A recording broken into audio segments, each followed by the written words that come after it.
Hi, welcome back to Janu's kitchen. ಬನ್ನಿ ಇವತ್ತಿನ ವಿಡಿಯೋದಲ್ಲಿ ಸ್ಮೂತಾಗಿ ಮಲ್ಲಿಗೆ ಥರ ಇಡ್ಲಿ ಹೇಗೆ ಮಾಡೋದು ಅಂಥೇಳಿ ನೋಡುವ. ನಾನು ಈ ಗ್ಲಾಸಿಂದ 2 ಗ್ಲಾಸು ರವಾನ ಇಲ್ಲಿ ತಗೊಳ್ತಾ ಇದ್ದೀನಿ, ಇಡ್ಲಿ ರವಾನ. ನೀವು ಬೇಕಿದ್ರೆ ಅಕ್ಕಿಯಲ್ಲಿ ಮಾಡ್ತೀರಂದ್ರೂ ಕೂಡ ಇದೇ ಮೆಜರಲ್ಲಿ ನೀವು ಹಾಕ್ಕೊಳ್ಳಿ. ಎಷ್ಟು ಬೇಕೋ ಅಷ್ಟು ರವೆ ತಗೊಂಡ್ಮೇಲೆ ನೀರು ಹಾಕಿಬಿಟ್ಟು ಚೆನ್ನಾಗಿ ರವನ ತೊಳ್ಕೊಬೇಕು. ನೋಡಿ, ಈ ಥರ ಕೈ ಆಡಿಸ್ಕೊಂಡು ಸ್ವಲ್ಪ 1 ಮಿನಿಟ್ ನೀವು ತೆಗೆದ್ರೆ ರವೆ ಎಲ್ಲ ಕೆಳಗಡೆ ಕೂತ್ಕೊಂಡು ನೀರೆಲ್ಲ ಮೇಲಕ್ಕೆ ಬರುತ್ತೆ. ಆಗ ರವದಿಂದ ನೀರನ್ನ ಬೇರೆ ಮಾಡ್ಕೊಳ್ಳಿ.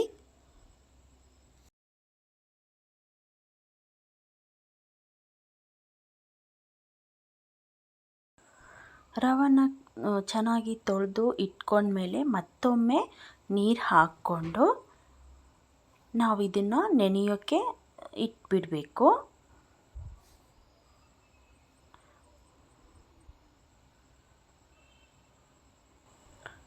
ನೋಡಿ, ಯಾವ ಕಪ್ಪಲ್ಲಿ ರವೆ ತೊಗೊಂಡಿರ್ತೀವೋ ಅದೇ ಕಪ್ಪಲ್ಲಿ 1 ಕಪ್ಪು ಉದ್ದಿನಬೇಳೆನ ನಾನಿಲ್ಲಿ ಹಾಕ್ಕೊಳ್ತಾ ಇದ್ದೀನಿ. ಇದನ್ನು ಕೂಡ ಚೆನ್ನಾಗಿ ತೊಳ್ಕೊಂಡು ನೀರು ಸಪ್ರೇಟ್ ಮಾಡಿ ಮತ್ತೆ ನೀರು ಹಾಕ್ಕೊಂಡು ಇದನ್ನು ನೆನೆಯೋಕ್ಕೆ ನೀವು ಸೈಡ್ಗೆ ಇಟ್ಬಿಡಿ. 3 to 4 ಅವರ್ಸು ಇದು ಉದ್ದಿನಬೇಳೆ ನೆಂದರೆ ಸಾಕಾಗುತ್ತೆ. ನೋಡಿ, ಈಗ ನೆಂದಿರೋ ಉದ್ದಿನಬೇಳೆನ ನಾನು ತೆಗೆದುಕೊಂಡು ಮಿಕ್ಸಿಗೆ ಹಾಕ್ಕೊಳ್ತಾ ಇದ್ದೀನಿ.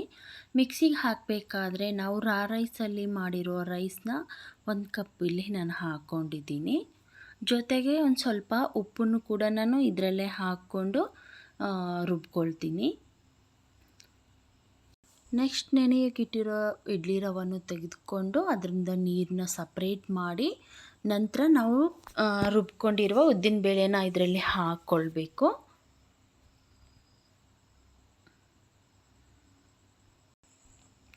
ಚೆನ್ನಾಗಿ ಕೈ ಹಾಕಿ ಕಲಿಸ್ಬಿಟ್ಟು ನಾವು ಗಾಳಿ ಆಡದೆ ಹಾಗೆ ಇದನ್ನು ಲಿಡ್ ಕ್ಲೋಸ್ ಮಾಡಿ ನಾವು ಇಡಬೇಕಾಗುತ್ತೆ. ಬೆಳಗ್ಗೆ ಬೇಗ ಟಿಫಿನ್ ಮಾಡಬೇಕು ಅಂದ್ಕೊಂಡ್ರೆ ಈವ್ನಿಂಗ್ 5 to 6 o'clock ಒಳಗಡೆ ನಾವು ಇದು ರೆಡಿ ಮಾಡಿ ಇಟ್ಕೊಂಡ್ರೆ ಬೆಳಿಗ್ಗೆ ಅನ್ನೋದ್ರೊಳಗಡೆ ಇಡ್ಲಿಗೆ ಹಿಟ್ಟು ರೆಡಿಯಾಗಿರುತ್ತೆ. ನೋಡಿ, ಈಗ ಮಾರ್ನಿಂಗ್ ನಾನು ಓಪನ್ ಮಾಡಿ ನೋಡ್ತಾ ಇದ್ದೀನಿ. ಈ ಥರ ಉಬ್ಕೊಂಡು ಬಂದಿದೆ. ಈ ಥರ ಬಂದರೆ ಇಡ್ಲಿ ಕೂಡ ತುಂಬ ಸ್ಮೂತಾಗಿ ಚೆನ್ನಾಗಿ ಬರುತ್ತೆ. ನೆಕ್ಸ್ಟು ಇಡ್ಲಿ ಪಾತ್ರೆ ತಗೊಳ್ಳಿ. ಅದಕ್ಕೆ ಪಾತ್ರೆ ಒಳಗಡೆ ನಾನು ಇದರಲ್ಲಿ 2 ಗ್ಲಾಸ್ ನೀರು ಹಾಕ್ಕೊಳ್ತಾ ಇದ್ದೀನಿ. ನಿಮ್ಮದು ಪಾತ್ರೆ ಹೇಗಿದೆ ನೋಡಿಕೊಂಡು ನೀರು ಹಾಕ್ಕೊಳ್ಳಿ. ತುಂಬ ಜಾಸ್ತಿನೂ ನೀರು ಹಾಕೋಕ್ಕೆ ಹೋಗಬೇಡಿ, ಯಾಕಂದರೆ ಸ್ವಲ್ಪ ಹಿಟ್ಟೇನಾದರೂ ಬಿತ್ತು ಅಂದರೆ ಫುಲ್ ಇಡ್ಲಿ ಎಲ್ಲ ಹಾಳಾಗೋಗುತ್ತೆ. ಬೆಸ್ಟ್ ಐಡಿಯಾ ಏನು ಅಂತಂದರೆ ಕೆಳಗಿನ ಪ್ಲೇಟಿಗೆ ನಾನು ಇಡ್ಲಿ ಹಾಕೋಕ್ಕೆ ಹೋಗಲ್ಲ. ಇದರಲ್ಲಿ 24 ಇಡ್ಲಿ ಬರುತ್ತೆ ಒನ್ ಟೈಮ್ಗೆ. ಸೊ ನನಗೆ 4 ಇಡ್ಲಿ ಕಡಿಮೆ ಆದರೂ ಚಿಂತೆ ಇಲ್ಲ. ಯಾಕೆಂದರೆ ಅದು ಒಂಚೂರು ಏನಾದರೂ ಕೆಳಗಿನ ಪ್ಲೇಟಿಂದ ಬಿತ್ತು ಅಂದರೆ ಇಡೀ 2-3 ಪ್ಲೇಟ್ವರೆಗೂ ಇಡ್ಲಿ ಹಾಳಾಗೋಗುತ್ತೆ. ಸೊ ಪ್ರತಿ ಪ್ಲೇಟಿಗೆ ಈ ಥರ ಎಣ್ಣೆ ಸವರ್ಕೊಂಡು ಇಡ್ಲಿನ ಹಾಕ್ಕೊಳ್ಳಿ. ಯಾಕಂದರೆ ಇದು ಇಡ್ಲಿ ಹತ್ತೋದು ಇಲ್ಲ, ನೀಟಾಗಿ ನಮಗೆ ಇಡ್ಲಿ ಬಂದುಬಿಡುತ್ತೆ. ನಮಗೆ ತೊಳೆಯೋಕ್ಕೂ ಕಷ್ಟ ಆಗಲ್ಲ.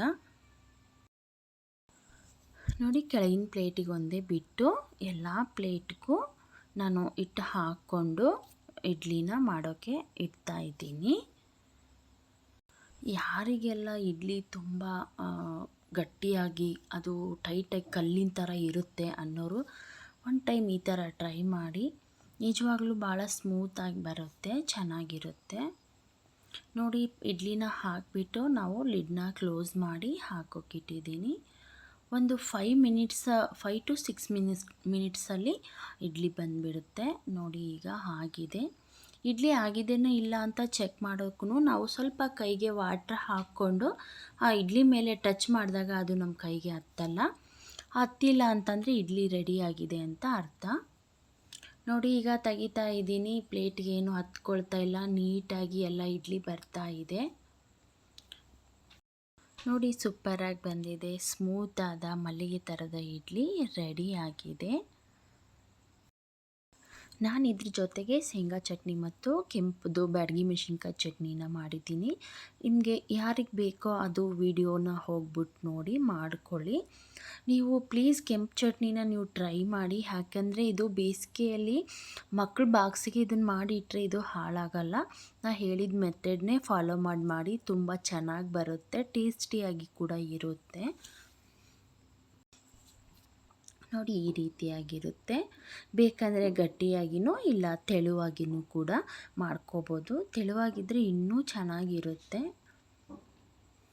ಪ್ಲೀಸ್ ನನಗೆ ಸಪೋರ್ಟ್ ಮಾಡಿ, ಸಬ್ಸ್ಕ್ರೈಬ್ ಮಾಡಿ. Thank you for watching.